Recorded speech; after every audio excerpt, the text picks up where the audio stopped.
ayẹyẹ o. Mo ti sọ bẹ́ẹ̀ lẹ́ẹ̀kan. Nígbà tó ti sọ bẹ́ẹ̀, kí ló tún bẹ́ẹ̀ bá kí ló tún sọ fún bóyá tó ti sọ bẹ́ẹ̀. So you see immediately pé kò sórin líbẹ̀, kò sórin bẹ́ẹ̀. And that's because the language is not there. You speak to a young person before he finishes the sentence, say, she. Because he too knows he hasn't expressed himself. Pressure tiwa. Maso Yimbo, I mean so Yimbo, Maso Yoruba. And the Yoruba to us now is pressure tiwa. So, orele odele, oroko doko, owatoko oroko doko orokoto belongs nowhere. Nowhere. 3-4 sentences and finish. That's all the song. And whereas the songs are supposed to be purveyors of our history, they are supposed to be. I mean, just imagine the fact that in traditional Yoruba society, a child wakes up in the morning and says, "Ekaro Iyami," and the mother tells him his history. In Leo, Ishola Okpo, Okpo Maja Lekan, Okpo Kaja Karo Eka went to Nobato Jurawan to telling him his history, telling her history. Now people are now they are now struggling. Why is it that of all the people that were taking slaves, why is it that Yoruba culture stayed?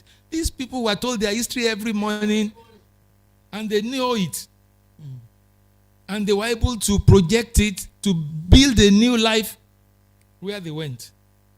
So small things. We think, I mean, a friend of mine, when I said, your children don't have Orik, he said, whatever Orik can do, my pastor can do to my children.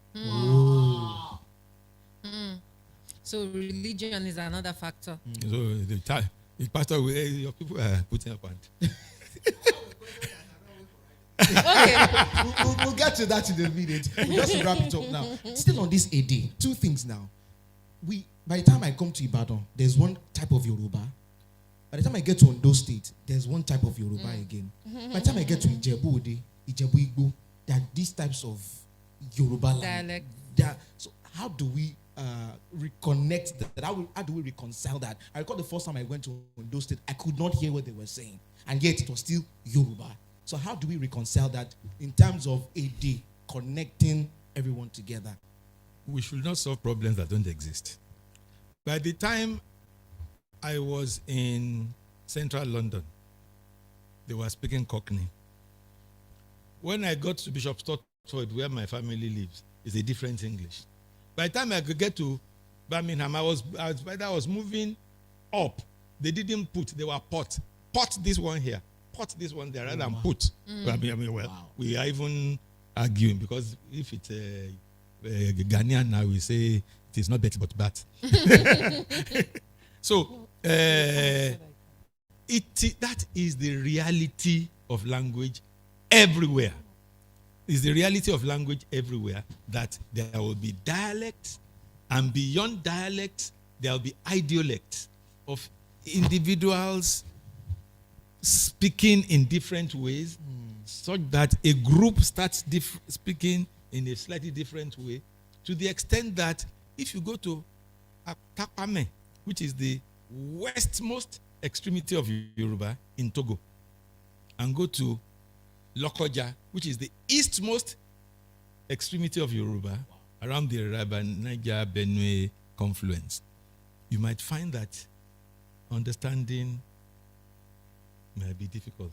The same thing, if you go to, if you hear the Scots speak English, you think, with the Welsh. The Welsh is even a lot more, come and see by here. But the Scots, it's like you are chewing guguru. I mean, for a long time, they didn't allow them to speak on radio and television.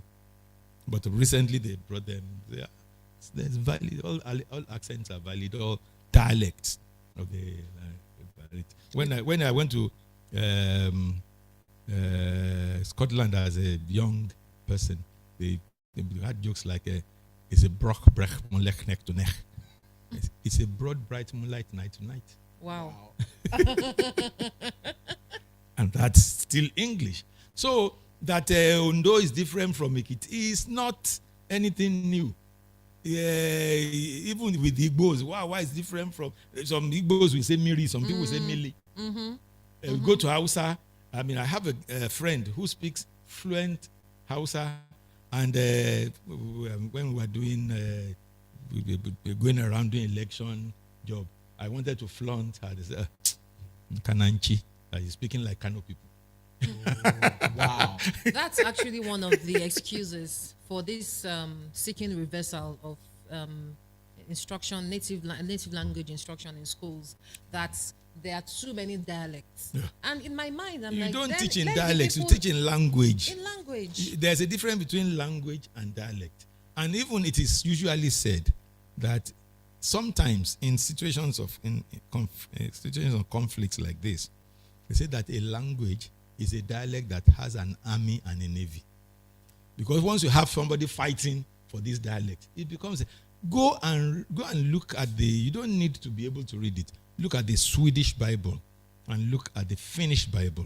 You'll be surprised. They are almost the same language. You see this, what you see. There are very, very slight differences. Yet they claim to be two different languages because there's political will in it. There's economy to back it. Because Swedish is the language that produced Ericsson. That is the telephone of the world today. Finnish is the language that produced Nokia. Yeah. Finnish, 6 million people. Swedish, 10 million people. Yoruba, 40 million people. See? Please, we'll take your questions now. Uncle, please, can you step up so that, okay. Okay. It's a privilege to